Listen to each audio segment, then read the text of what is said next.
the formation of the Progressive Alliance of Liberia, PAL.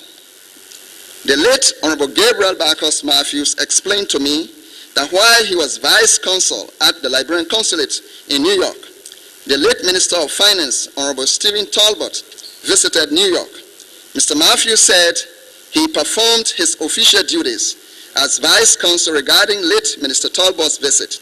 Unfortunately, Mr. Matthews said Honorable Talbot expected the vice consul to tote his luggages for him, which was not part of his official duties. Honorable Matthews said, being that he only performed his official duties and refused to tote the luggages of Honorable Talbot, Minister Talbot became angry with him, and when he returned to Liberia, he withheld Mr. Matthews' checks for 2 years.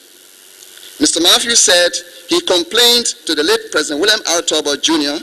several times, but his complaints were not heeded to.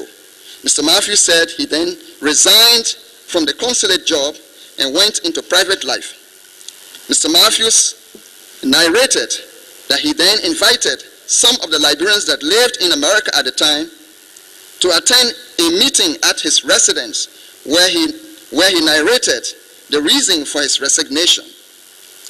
According to late Honorable Matthews, it was at that point that those that attended the meeting decided to form a political pressure group to fight for the rights of the Liberian people.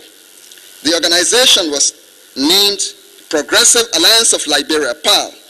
Among those that were mandated by the membership of this political pressure group to come and plant the organization in Liberia were 1.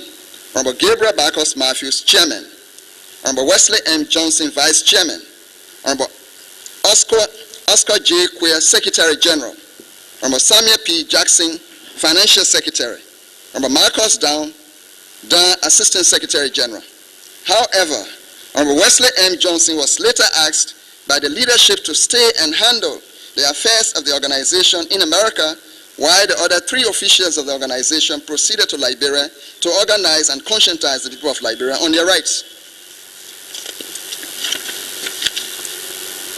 In the organization process, other Liberians that formed part of the national leadership were Honorable Chair Chipo, Organization's Legal Counsel; Honorable D. Kahn Carlor, Assistant Secretary General; Honorable J. Aliu Suare, Chief Propaganda Officer; Honorable Michael George, Assistant Chief Propaganda Officer; Honorable Nathaniel Obe, Membership Officer. The Progressive Alliance of Liberia, though resolved to conscientize the people on their rights, it was very courteous in approaching issues of national concern. For example, when the government of Liberia during the administration of the late President William R. Talbot Jr. decided to increase the price of a 100-pound bag of rice from USD $22.50 to USD $30, the leadership of the Progressive Alliance of Liberia, PAL, held several consultative meetings with the people of Liberia aimed at knowing their opinion on the price increase.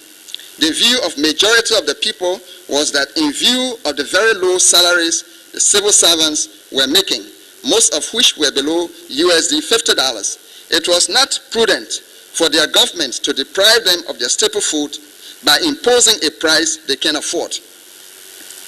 The leadership of the organization therefore requested for audience with the leadership of the government, at which time the government was told the result of the opinion of majority of the people. The leadership of the government outrightly rejected the views of the people and went ahead with its plan.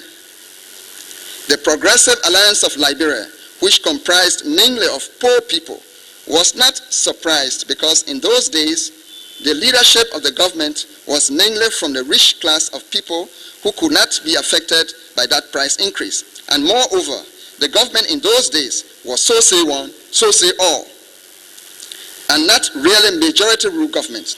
The people then, through the Progressive Alliance of Liberia, decided to peacefully demonstrate their rejection of the government's decision through a political parade on the streets of Monrovia.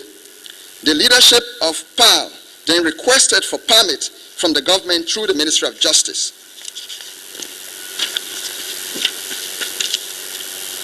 While waiting for the permit, as huge crowd of the membership continued to converge at the organization's office to wait for instruction from their leadership, the government ordered the police, which came and attacked the crowd, shot and killed and wounded many. This violent provocation by the government on its people resulted in vandalism, looting, and destruction of properties as a reprisal from the people. Now, ladies and gentlemen, let me squarely put the blame of what happened on April 14, 1979, on the government at that time for not responsibly handling the matter. It was never the plan of the Progressive Alliance of Liberia to overthrow the government